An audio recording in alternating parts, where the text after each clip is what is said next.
वरुण धवन और जेनेवी कपूर दूसरी बार शशांक खीतान की सुनी संस्कार की तुलसी कुमारी में दोबारा इकट्ठे हुए।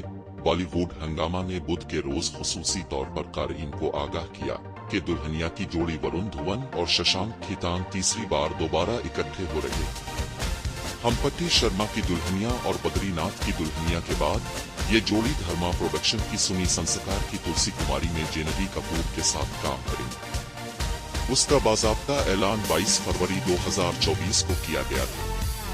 धर्मा प्रोडक्शंस के जरिए प्रोड्यूस करदा ये फिल्म 18 अप्रैल 2025 को सिल्वर स्क्रीन पर रिलीज होने वाली है। ये जोड़ी पहले शशांक खीतान की रणभूमि में काम करने वाली है। ताहम इस मंसूबे को बैक बर्नर पर डाल दिया गया था। आखिरी बार शशांक खीतान ने हिदायतकार की टोपी फिल्म गोविंदा नाम मेरा के लिए दी थी, जो 2022 में बड़ा रास्त डिज्नी पर रिलीज हुई थी। इसमें विकी कौशल,